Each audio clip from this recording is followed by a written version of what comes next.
प्रधानमंत्री का कार्यक्रम तो तय हो गया, अब यहाँ पे क्या-क्या कार्यक्रम क्या-क्या होना है? क्या-क्या होना है? यहाँ आपका एक तो एग्जीबिशन होगा। उसके बाद ऐसा देखिए, कार्यक्रम पूरा फाइनल हुआ नहीं है, तो इसलिए ज़्यादा मैं नहीं बोल सकता हूँ, ब्रॉडली खाली बता सकता हूँ। प्रधानमंत्री जी उतरने के बाद प्रदर्शनी थोड़ा दिखेंगे, आगे एग्जीबिशन जो लगा हुआ है, और हम लोग पहले से जो काम किया है उसके बारे में दिखाएंगे, और इसके बाद कुछ इंटरेक्शन होगा, और फिर स्टेज में होगा प्रोग्राम। और स्टेज में अभी तक का जो एक टाइप का टेंटेटिव जो फाइनल होने जा रहा है, पीएम साहब रहेंगे, ऑनरेबल गवर्नर रहेंगे, सीएम साहब रहेंगे, हमारे इस प्रदेश का तीनों मंत्री गिरिराज सिंह, आपका चिराग पासवान जी, और लालन सिंह नहीं रह पा रहे हैं, नित्यानंद है नहीं, भूल रहा हूँ, अरुण भारती हमारा यहाँ का, हाँ जीतन राम मांझी जी, ये तीनों रहेंगे। उसके साथ मैं रहूंगा केंद्र मंत्री के नाते, हमारा एमओएस भी रहेंगे, और बाकी जो हमारा स्टेज में से जो भाषण होगा वो भी लिमिटेड भाषण होगा। लेकिन सबसे इम्पोर्टेंट बात है कि इस रीजन में प्रधानमंत्री जी का प्रोग्राम खास करके जनजाति मामला का लेके, जो ट्राइबल डेवलपमेंट और ट्राइबल सब्जेक्ट के ऊपर में हुआ नहीं है, तो ये हम इसको इसलिए इस एरिया में इस प्रोग्राम को कर रहे हैं। आप 2 अक्टूबर को जो हजारीबाग में लॉन्च हुआ था, उसमें मैंने कल जैसे बताया था कि 750 जो जिला है भारतवर्ष में, उसमें से 549 जिला कवर हो रहा है, 2911 ब्लॉक में वो लागू होगा, एवं 63,834 गांव में ये काम होगा, और वो संपूर्ण विकास होगा, मतलब उस गांव में सब कुछ विकास होगा, इस टाइप का होगा। तो ये जनजाति गौरव दिवस जो है, ये 1922 में ये प्रधानमंत्री जी इसको घोषणा किए थे, और लास्ट ईयर का जो गौरव दिवस जो हम लोग मनाए थे वो खूंटी में मनाए थे, और उलीहातू गांव भी माननीय प्रधानमंत्री जी गए थे।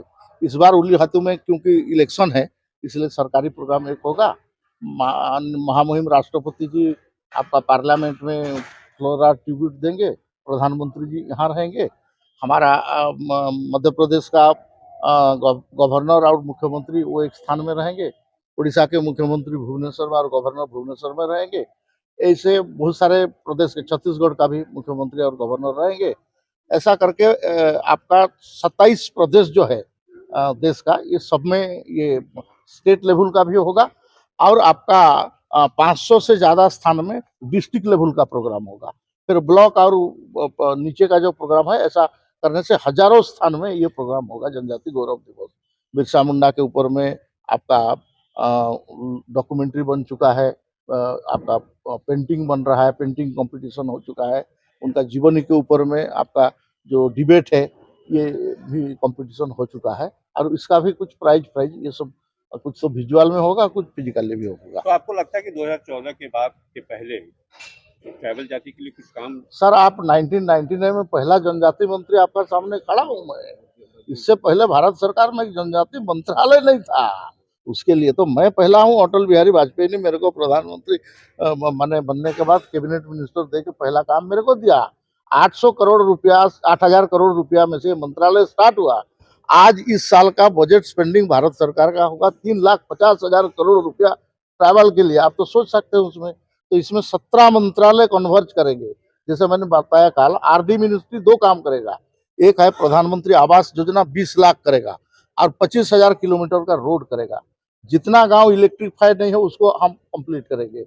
हम ये जो माने उज्ज्वला योजना में हम एक्स्ट्रा और 20 लाख लोगों को हम गैस देंगे, ट्राइबल लोगों को। ये जो भी सब्जेक्ट मैं बोल रहा हूँ ये ट्राइबल की एक्सक्लूसिव, बाकी जो सरकार का जो प्रोग्राम चल रहा है वो तो चल रहा है, लेकिन एक्सक्लूसिव ट्राइबल लोगों के लिए 80,000 करोड़ का जो आपका हजारीबाग में घोषणा हुआ, उसके बाद ये फिर यहाँ और कुछ नया घोषणा हो सकता है। आप मानते हैं कि पिछली सरकार में 2014 के पहले आप लोगों की ये ट्राइबल जाति के लिए कोई काम नहीं हुआ? कहाँ होता था, मंत्रालय ही नहीं था। हम तो SC ST OBC माइनॉरिटी पशु कल्याण सब उसके साथ कल्याण होता था हम लोग का भी, ये स्थिति था साहब। आप बिरसा मुंडा का मैं प्रतिमूर्ति जाके देख रहा था, एक दिन जा रहा था तो कि देखा बिरसा मुंडा का स्टेचू रांची में लगा हुआ है, हथकड़ी लगा हुआ है। मैं खड़ा होकर उस हथकड़ी के कटवा दिया, बोले कटो, हम देश स्वाधीन हो गया तो बिरसा मुंडा के स्टेचू में क्यों आपका हथकड़ी लगा रहेगा। ये माने इंडिपेंडेंट इंडिया है, तो इंडिपेंडेंट इंडिया में हमारा भगवान बिरसा मुंडा हमारा प्रतिमूर्ति वो पूरा खड़ा रहना चाहिए छाती तान के ये करके। तो फिर मैंने उनका जो हथकड़ी लगा था उसको कटवा दिया। तो ये मानसिकता है, ये स्थिति है, इसको करना पड़ता है सर। ये छोटा छोटा काम है, लेकिन ये सब काम भी जनजाति में क्या प्रभाव पड़ता है उसको आप समझ। किसको दोषी मानते हैं? अरे दोषी काहे हम बोलेंगे किसको, आप जानते हैं कि कौन कौन दोषी है उसको। हम कर रहा है, बस इतना हम बोल रहे हैं, हम करने वाले हैं, हम करके दिखा रहे हैं। अच्छा सर, नरेंद्र मोदी जी का नेतृत्व में जनजाति का बहुत स्पीड में विकास होगा। अच्छा सर, झारखंड और महाराष्ट्र में विधानसभा हम लोग चुनाव- सरकार बनाएंगे दोनों में, कौन हम होगा? दोनों में। महाराष्ट्र में सीएम वो तो बाद में डिसाइड होता है सर, पार्लियामेंट्री बोर्ड करता है, हम कौन है उसमें बोलने के लिए। पार्टी का पार्लियामेंट्री बोर्ड है, हाईएस्ट बोर्ड है, जो कि मुख्यमंत्री कौन होगा और क्या होगा ये सब के लिए में वो निर्णय होता है। और विधायक दल का होता है उसमें बैठक, उनका मत लिया जाता है। तो आप भी से क्यों बोलेंगे, हम तो सरकार बनाएंगे, बस इतना जानते हैं। जैसे आपके गृह मंत्री ने महाराष्ट्र में कह दिया कि अभी सर तो गृह मंत्री कहा, मैं कहा सर, उसने कहा वो कुछ भी बोल सकते हैं, वो अधिकारी व्यक्ति है। मैं वैसे छोटा मोटा ट्रैवल देखता हूँ, तो इसके लिए मैं काम कर रहा हूँ। इसमें जो पूछना है पूछिए। ठीक है। धन्यवाद सर।